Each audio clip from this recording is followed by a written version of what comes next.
এই আয়োজনটি একটি ইতিহাস হয়ে থাকবে এবং আপনার জন্য নতুন ভাবনার জন্ম দেবে। কেন? এটি একটি বিয়ের আয়োজন, কিন্তু বর বা কনে কেউ নেই, বরের আত্মীয় স্বজনও কেউ নেই এখানে। অবাক হচ্ছেন? আরো মজার বিষয় আছে, যারা আজকের অতিথি তাদের কাউকেই চেনেন না বর বা কনে। আমরা কি খাইছি?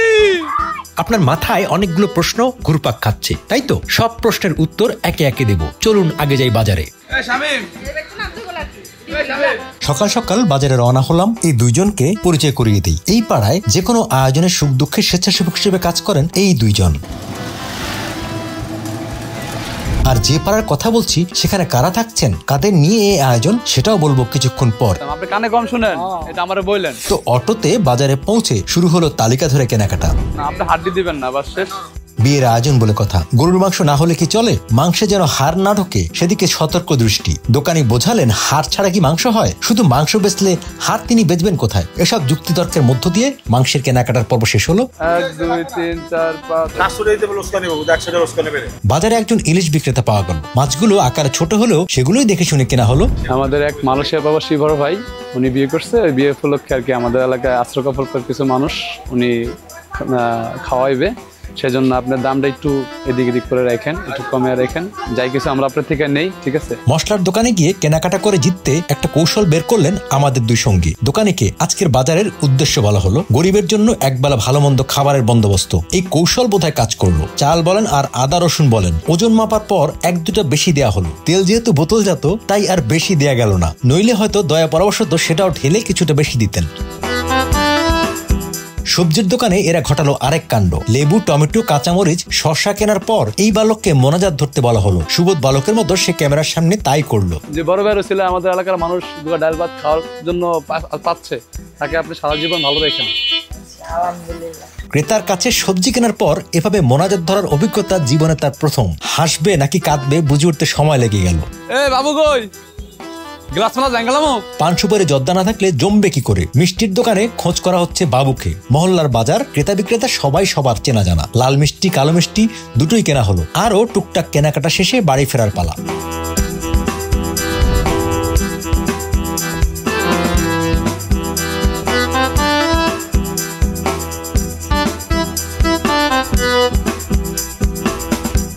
আমরা আজ কোথায় এসেছি সেটা বলি এবার। আমরা আজ চাঁদপুর সদরের লক্ষ্মীপুর ইউনিয়নের স্লুইস গেট গুচ্ছ গ্রামে এসেছি। নদী ভাঙনের শিকার বেশ কিছু পরিবারের বসবাস এখানে। গতকালই জানতেন এই আয়োজনের কথা, তাই পূর্ব প্রস্তুতিও নিয়ে রেখেছেন। আমরা তো চা খামু বাবা, এলে 50 টাকা চা আনলে সবাই এনে বসে। এই তো ভান এই গাতুলে দেন না, এই ভাই গাতুলে।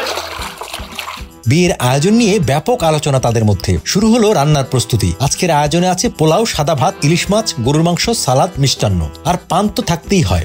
আমার দ্বারা পান নাই, পানটা ঘর আনেন গিয়া, ওইটা মাত্র অল্প আছে। আশ্রয়ণ প্রকল্পের একটি ঘরে বাজার গোছানো হচ্ছে। হাড়ি পাতিল এসেছে কয়েক ঘর থেকে, আর রান্না বান্না হচ্ছে 2টি রান্নাঘরে। সবার তো আর ছিল না, সবার কি আর থাকে? তো এই যাদের পাশাপাশি ছিল তাদের গুটি নিয়ে আসছে আর কি। এই বড় একটা দেখ প্লেট, বাড়ি, ওগুলা চামচ দিয়ে আনছি আমরা।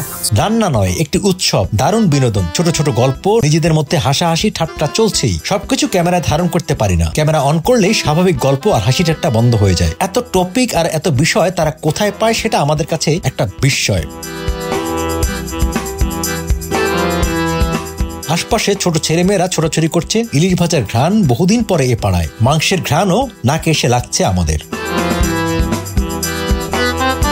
দেখতে দেখতে রান্না হয়ে এলো। গরুর ঝোল ঝোল মাংস নিশ্চয়ই আপনাদেরও জিভে পানি আনছে। মাটির চুলায় লাকড়ির রান্না ঝাল ঝাল মাংসের স্বাদ কেমন তা একবার এমন এলাকায় এসে খেলে বুঝতে পারবেন। বর্ষা মৌসুম, বৃষ্টি একবার নামে তো একবার থামে, তাই ঘরেই খাবারের আয়োজন হলো। কেউ স্ট্রেচারে ভর দিয়ে, কেউ দৌড়ে, কেউ বা আগেই একটা মাদুর নিয়ে এই ভোজে যোগ দিলেন। পাড়ায় বয়স্কদের প্রাধান্য দিয়ে তাদের আগে বসালেন, তারপর নারীদের, এরপর শিশুদের বসতে দেয়া হলো।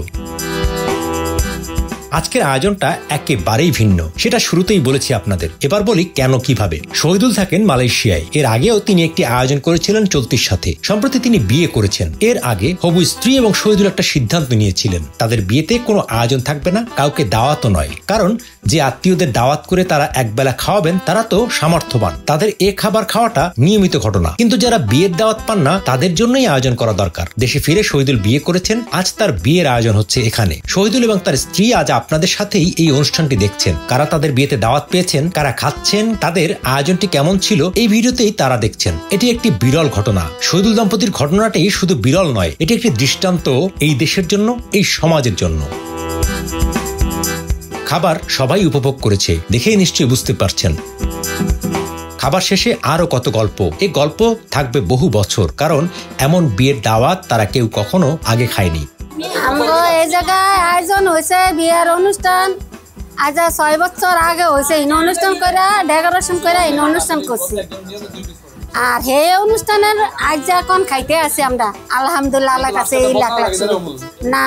ইলিশ মাছ খাই বাসা আইলে, পুদিনা আলে খাইতে পারি না। পুদিনা আলে ও ফাঙ্গাস তেলাপি বাজুপতি না। আইসা এই যে দিছে খাইতে আসি। এইটা বিয়ের অনুষ্ঠান আল্লাহ লাখ লাখ আজ স্বপ্ন ধারণা করে না আমরা এই অনুষ্ঠানে পড়ব। বিয়েতে কোনো উপহার দিতে হয়নি, বরকনে তারা দেখেনি, বরকনের সাথে সেলফি তোলার কোনো পর্বও নেই। তাদের কৃতজ্ঞতার প্রকাশ মুখে যতটা আমরা শুনেছি তার চেয়ে অনেক বেশি দেখেছি তাদের চোখে মুখে। 8-10 ঘন্টার পরিচয়। এ মানুষগুলো আমাদের আপন করে নিয়েছে এরই মধ্যে। বিদায় নিতে আমাদের চোখ না ভিজলেও মনটা বিষণ্ণ হয়ে ওঠে প্রতিবার। আবার দেখা হবে আগামী পর্বে।